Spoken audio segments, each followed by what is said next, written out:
Assalamualaikum dan selamat sejahtera. Hari ini saya berada di Invest Smart Fest 2022 di KLCC. Invest Smart Fest ni basically dikelolakan oleh Suruhanjaya Security Commission untuk membantu rakyat Malaysia dan peniaga-perniagaan untuk lebih kurang memahami lah di mana mereka boleh melabur. Jadi dekat sini dia punya slogan adalah silap labur, duit lebu. Ya. Itu yang tertarik saya untuk datang ke sini. Bersama saya adalah Ilin Luqman. Dia ejen Luqman, tapi dia cakap dekat saya sebenarnya Luqman, bukan Luqman. Okay, Ilin, you are the business owner, business owner. I'm the co-founder and CEO. Kepada syarikat yang bernama Atta Plus, iaitu sebuah syarikat yang kalau ikut saya punya research lah bercakap mengenai peluang-peluang untuk melabur dan peluang-peluang untuk mendapatkan pelaburan untuk perniagaan anda melalui crowdfunding. Crowdfunding dalam bahasa Melayu apa ya? Funding, penjanaan dana berasaskan pendanaan dana masyarakat. Dana masyarakat. Berasaskan equity panjang sangat dan kadang-kadang tu tak faham. Jadi ECF lah. Equity crowdfunding. Jadi saya pusing-pusing dekat sini. Semua bercakap tentang pelaburan. So kalau dululah zaman saya dibesarkan dulu, kita bercakap tentang pelaburan bank atau pelaburan dalam amanah saham. Sinilah pelaburan paling selamat. Dan ada juga pelaburan seperti dalam bursa saham, main saham, di mana risikonya tinggi. Sekarang ni dunia bercakap tentang cara-cara funding atau penjanaan dana untuk perniagaan. Perkataan seperti P2P funding dan juga equity crowdfunding. ECF. Boleh tak Ilin terangkan dulu apa itu equity crowdfunding? Okay. So I think kita start dulu dengan crowdfunding. Okay. So people always ask me lah apa crowdfunding tu. So crowdfunding ni bukan konsep yang baru. Actually dari dulu lagi bila kita ada idea ataupun kita ada macam inisiatif, kita tak ada wang untuk support kita punya idea ataupun inisiatif tu, kita akan pergi dekat orang-orang yang kita kenal. Okay, kita punya community. So typically selalunya kita akan pergi kat mak bapa, saudara mara, kawan-kawan, orang satu taman, right?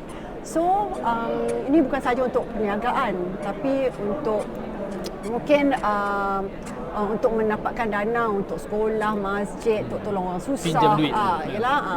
Bukan saja pinjam duit, tapi untuk macam donation. Sebab orang susah, kalau orang sakit kan, okey. So kita pergi kepada komuniti yang kita kenal. Tapi disebabkan oleh kita sekarang ada internet, kita ada digital social media, kita ada mobile technology. So kita boleh leverage, kita boleh guna platform-platform segini untuk push out kita punya idea tu, kita messaging tu, and kita boleh reach out, kita sampai kepada orang-orang yang kita kenal, yang even not in Malaysia, kadang-kadang luar daripada kawasan kita, in all over the world, yang also mempunyai minat yang sama, yang mungkin akan support kita juga. So itu konsep crowdfunding. Okay. So crowdfunding ni I would say started to actually take place very effectively about 10 years ago lah. Especially masa tu the subprime problem dekat US. Subprime problem rumah. Ni tahun 80-an ya? 70-an? No, a bit later. I think. I think early 90s something like that, masa tu recession. So yang kata housing bubble housing bubble, And masa tu kan a lot of SMEs in the US suffered and the banks tak nak support them. So that's when dia orang punya community yang tolong dia orang. So and I like this concept because it's also I would say very syariah. Okay. Kalau kita kata, I would say crowdfunding ni is very syariah compliant lah in that sense, because you get the community to support the businesses. Okay, this is where the concept of crowdfunding is. So P2P crowdfunding very easy to understand sebab P2P adalah lending lah. So dia sebiji macam loan. So di mana orang ramai yang bagi loan kepada perniagaan-perniagaan sebegini yang memerlukan dana, melalui lending instrument, melalui loan. So jadi how do you make your money? Maknanya you akan dapat returns melalui interest rate ataupun profit rate kalau dia syariah, and then after certain period you dapat balik pulangan. So kalau in terms of duration period, dia boleh seawal 30 hari you dapat balik, ataupun 3 bulan ke 6 bulan depending on the loan size and time lah, ya. Okay, tu P2P. Tapi bila kita talk about equity crowdfunding, ni adalah di mana seseorang tu boleh melabur ke dalam sebuah syarikat. And selalunya syarikat-syarikat yang besar kemungkinan dia tak boleh labur sekiranya tidak ada equity crowdfunding ni. Sebab selalunya pelaburan dalam syarikat memerlukan saiz yang besar. Ya. So dengan equity crowdfunding ni you boleh invest dengan jumlah yang kecil. Okey, di Malaysia jumlah yang paling kecil yang sesebuah syarikat pernah terima adalah RM10. Oh, RM10 pun. RM10, ya. Okay. So dia terpulang pada syarikat tersebut. So kalau syarikat tu boleh terima RM10, dia akan terima RM10. So it will be mentioned in the investment offer lah. Ya, dia akan ada term sheet dia. Okay, and yang kalau salah saya syarikat yang offer RM10 tu dia per share price. Satu unit share adalah RM10, satu unit saham. Tetapi kebanyakan syarikat dia akan block saham dia. Okay, dalam 10 unit ke 20 unit ke, dependent lah, ya. Dan di mana seseorang tu boleh melabur, tetapi dengan equity crowdfunding ni dia punya, you kena pegang pelaburan tu lama sikit.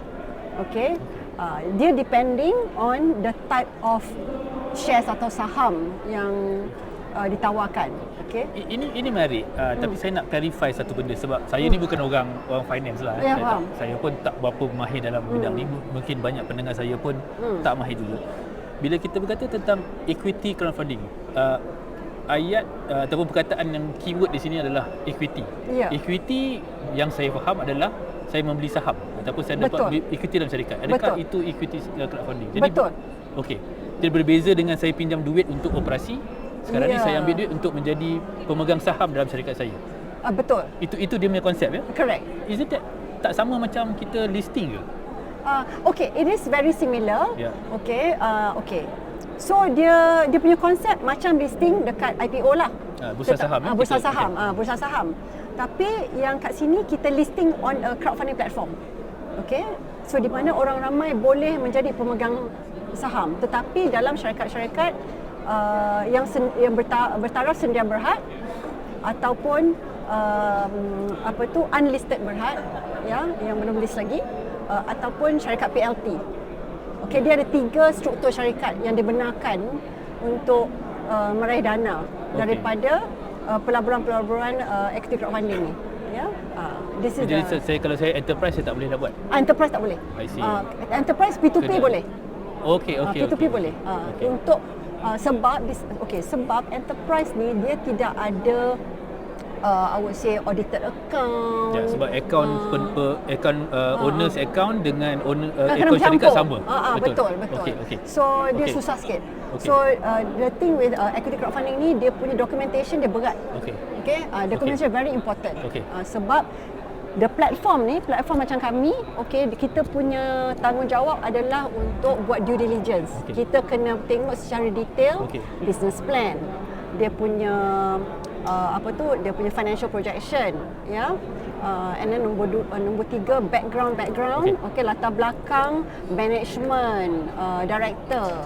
Sebab kita kena make sure ni semua adalah in order. Apa information yang maklumat yang dia beri tu, kita kena make sure fakta-fakta dia adalah benar. Ya. Okay, saya datang balik ke situ.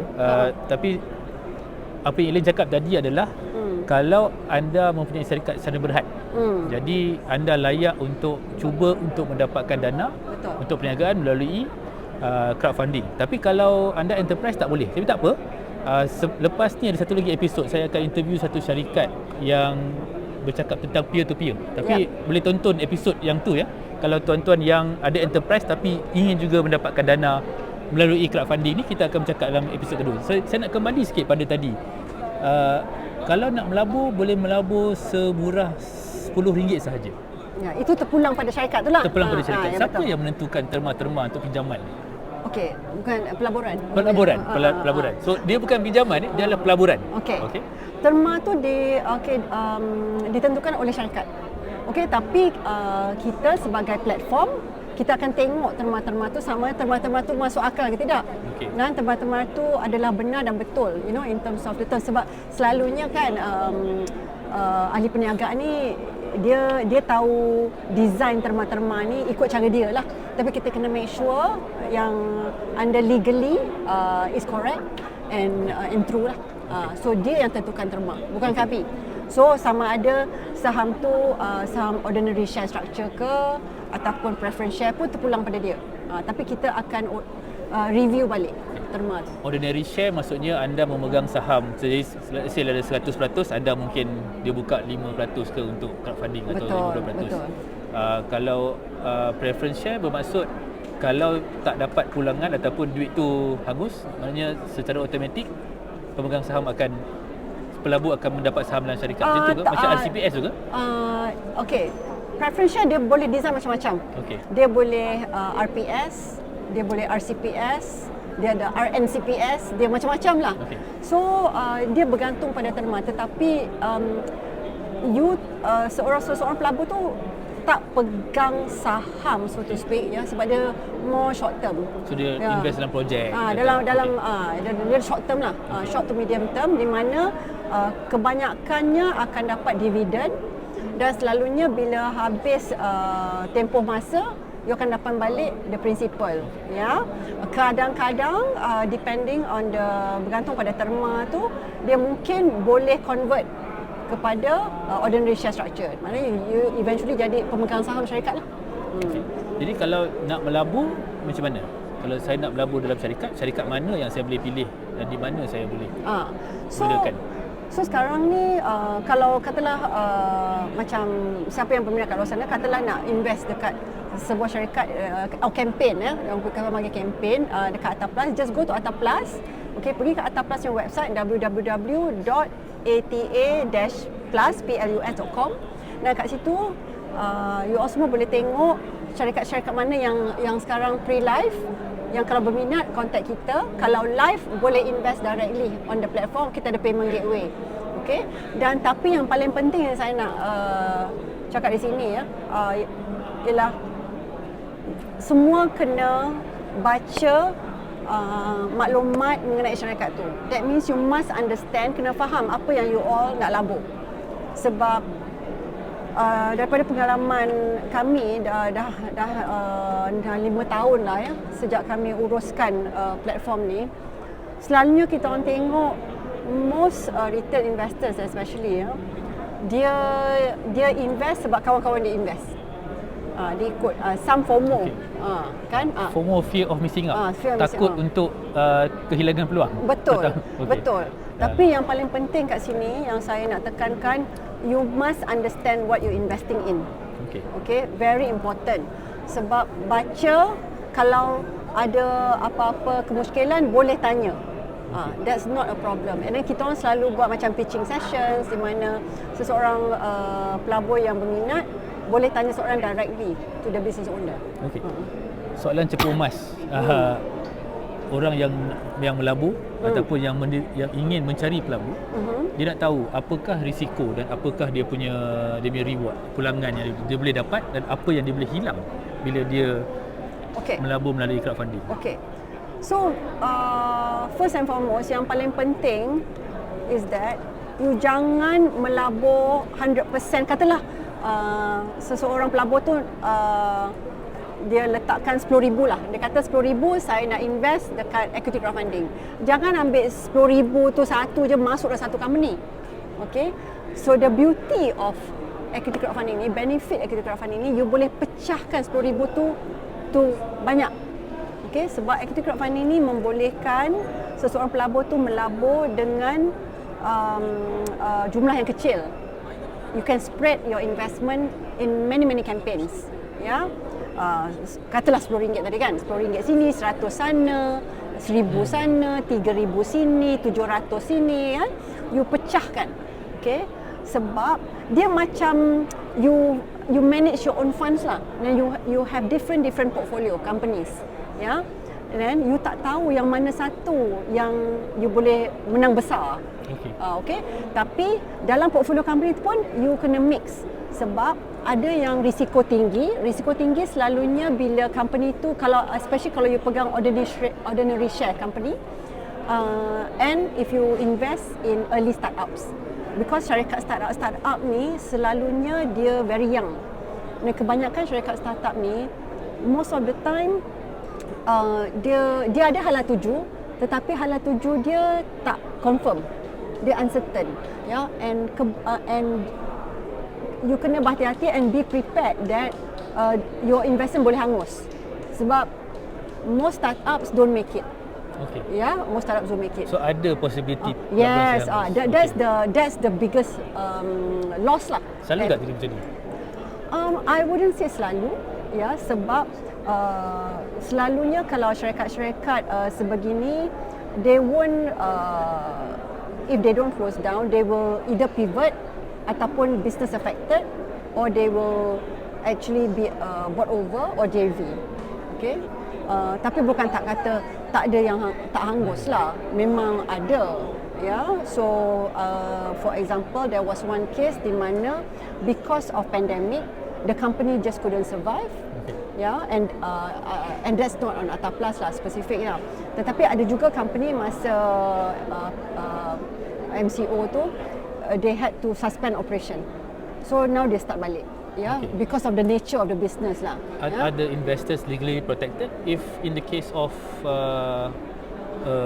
your company winds down, especially yang malpractice or well, the thing is kalau dia wind down, then is at the end of the day kan, is under Companies Act punya jurisdiction. So you just have to ada cover. undang-undang yang boleh cover lah. But I would say kalau your ordinary shares is hangus-hangus lah. Tapi kalau yang betul-betul dapat balik pulangan dia berapa? Dividen dia yang secara purata lah. It's quite difficult to say, tapi I can say that what I've seen in the market, it can be anywhere between minimum 6%, or even less. Macam one case baru ni, kita ada buat satu campaign, tapi dia sliding scale. The first year 2%, and then the max dia dapat 12%. Dia every year dia naik, ya, sebab that's the nature of the business. Okay, ada yang company dia bagi 6 to 8%, tapi dia bayar every quarter. Some ada juga dia tak bayar annually, dia bayar every 3 months. Ya, some bayar every half yearly. So it can be anywhere between 6 to I would say 12%, ya. Tapi kalau yang tu I would say preferential structure. Tapi ordinary shares ada yang offer profit after tax, dia bagi 70% profit after tax sharing dengan dia punya shareholders yang masuk through equity crowdfunding. Okay, ada yang tak bagi langsung. Okay, especially startups, dia punya cash flow normally negative. Ya, startups normally dia promise a bigger upside. So they are more like I would say Kasem or Grab punya I would say dia punya dream lah. Ya, the dream is to hit it big bila you go series A, B, C, D, E. Selalunya bila you move to A, B, C, D, E, kebanyakan venture capital yang masuk atau private equity dia nak buy out all the investors ni. There was one case in Malaysia di mana this company, I think after 2 years, there was a VC yang masuk, dia nak buy out the ECF investors. ECF investors made about 45% upside. Okay, but I think only a few took up the offer. Yang lain nak stay on sampai listing, because they know yang kalau listing ataupun big acquisition, they will menang besar lah. So that's why yang paling penting you kena split your portfolio. So portfolio tu kena tengok. Maknanya kan kalau yang ordinary share structure punya portfolio or startup portfolio, you pun kena pandai tengok what is your mix of companies in your ECF portfolio. Ada yang high risk, I would say yang mana bagi offer preferential structure, I would say tu more medium to lower risk lah. Ya, tapi yang high risk is startups. Majority of startups you can put them on high risk. Maybe you kata okay, I invest only 20% of my 10,000 in high risk. And then medium risk mungkin 30%, 50% is a bit more secure lah, so to speak. Okay. Right. So banyak dah Ilin explain kat saya. Saya pun tengah cuba nak proses juga, dan ramai juga yang akan proses. Jadi adakah ATA Plus memainkan peranan dalam membantu pelabur dan juga peniaga yang mencari pelaburan untuk nak fahamkan ni semua, selain daripada ATA Plus sebagai satu platform untuk nampak semua ni, untuk pengguna lihat pilihan mereka?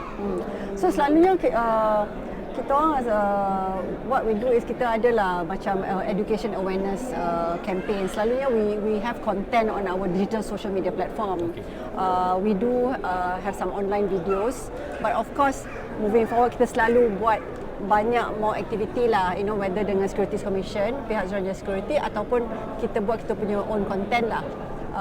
Tapi I think sebagai satu industri kita pun bekerjasama dengan our other peers lah, yang dalam P2P ataupun ECF untuk I would say memberi pencerahan lah mengenai equity crowdfunding. Benda ni baru kan? Benda ni yelah, bukan nak kata baru disebut banyak lah. Baru disebut banyak. Tapi sekarang apa yang penting from our perspective lah, sebab especially macam equity crowdfunding, dia dah macam 6 tahun kan. Jadi orang nak dengar yang investment dulu tu apa yang berlaku. Apa yang what kind of pulangan, and yang mana yang tak jadi tu kenapa, and apa iktibar daripada situ. So yang tu penting. Jadi yang message tu kena keluar lah. So I think for me as a media owner, content owner, I think this could be something that you may want to do, untuk showcase company-company, syarikat-syarikat yang berjaya dalam ECF and yang memberi pulangan besar kepada pelabur.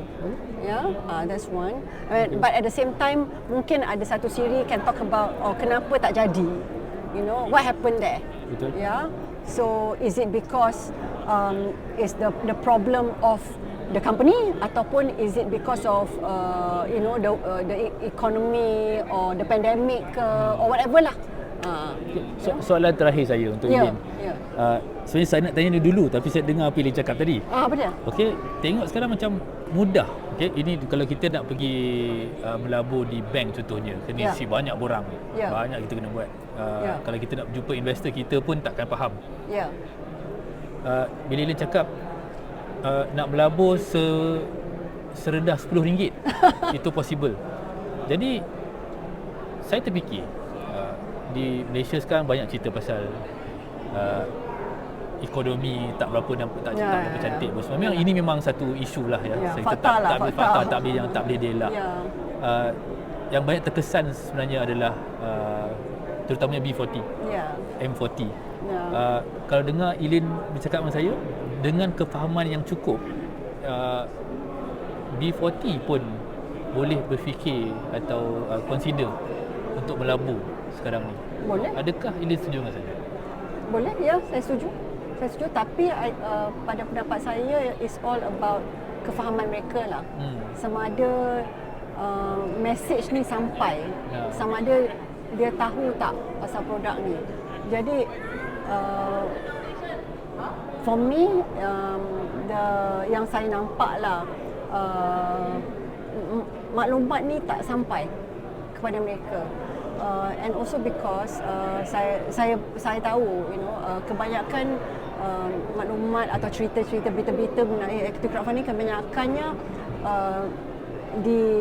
disampaikan dalam media-media berbahasa Inggeris. That's to me one of the key issue. Okay, yang saya nampak. Chinese media ada, bahasa media very little, sangat kurang. Jadi itu satu. Nombor dua, I think the language, the communication ni kena simpler. Sebab the word equity crowdfunding ni, kataan dia macam pelik, macam besar. Macam T20. Betul. Sebab bila saya jumpa kawan-kawan macam orang ramai kat luar, dia ingat kena ada banyak duit tau untuk melabur. Dia kata at least kena ada 5,000. Kita kata tidak. Bila kita orang ceritakan 100, 200, maknanya university student pun boleh kan. And the idea is, that's why kalau kita tengok kebanyakan masa mula-mula equity crowdfunding ni start tahun 2016, yang banyak melabur, I would say 80% semua below 35. Okay, and banyak yang muda-muda. Okay, tapi coming back to the B40, memang sangat boleh. Tetapi sama ada mereka ada wawasan tak nak berlabur. Soalannya, because a lot of them don't have that vision, the investment punya attitude lah. Tapi ramai juga yang merungut. Dia kata kalau tengok viral di social media, dia letak rumah harga berapa, sewa, makan, susu anak apa semua negatif. Betul. Apa nasihat Elaine kepada mereka kalau nak boleh? I think first and foremost, kena tengoklah. I think yelah, sebelum melabur tu, I think what's important is you need to live lah, right? And before you can even put aside some for investment, I think survival is still priority, right? But with that, I would say education is very important, yeah. Because for me, and I always say this, with education, you can actually boleh bawa, I think the economy of the family ecosystem to the next level. Itu satu. Nombor dua, lihatlah cara-cara di mana boleh mempertekadkan keadaan ekonomi family tu melalui sama ada new income, and new income tu cara mana, okay. And bila dah dapat new income tu, that's only when to me you start looking at investing. Having said that, whether investing in equity crowdfunding ataupun any other investment instrument, because there's a lot of investment instrument kat luar sana yang you boleh invest kecil. Jadi macam yang RM10 ni bukan selalulah yang saya mention tadi kan. Tetapi RM100 ada. 100 pun bagi saya tak besar. Tak besar. Jadi yang RM100 tu, imagine kalau 100, macam saya bagi contoh, saya selalu bagi contoh ni tau. Kalau kita ni ada peluang invest dekat Uber, say $10,000, 10 tahun sebelum mula dia start, 10 tahun sebelum dia go for listing, masa listing tu kita punya $10,000 tu akan jadi $110 juta lah. Berapa persen tu? 1000%? Whatever lebih. persen lah, lebih lah. Lebih. Banyak-banyak. Berlipat ganda. Berlipat ganda persen lah kan. Ya. Jadi soalannya, tak mustahil yang RM100 tu, kalau you invest secara betul, tiba-tiba company tu jadi unicorn. Dan RM100 tu boleh bawa pulangan yang sangat besar. Tetapi yang penting, mungkin RM100 bulan ni, mungkin another RM100, lagi satu RM100 mungkin 2-3 bulan ke depan, dan 200 ke 300 ke. Jadi kita tak tahu yang yalah, macam jadi berdasarkan maklumat yang ada, portfolio syarikat yang meminta pelaburan ni, pelabur sendiri kecil atau besar dapat menilai. Betul. Dan penilaian tu bagi saya bukan kita letak sekali kita dapat terus. Betul. Macam Elaine cakap, kita kena diversify, kita kena pecah-pecahkan kita punya pelaburan. Tapi ilmu yang kita dapat daripada yang untung yang rugi tu akan membantu kita. Tapi kita takkan belajar kalau kita tak mula. Betul, kita kena start. Jadi bila kita ada peluang untuk mula, kita seharusnya cuba mula. Betul. Okay? Jadi tuan-tuan, itu soalan terakhir saya. Jadi untuk merumuskan, terima kasih banyak Elaine sebab memberi satu pandangan baru bagi saya. Pelajar-pelajar, student-student, walaupun anda susah, anda senang, rezeki ni masing-masing. Tapi bila kita berfikir dan kita tahu tentang kita punya pilihan-pilihan.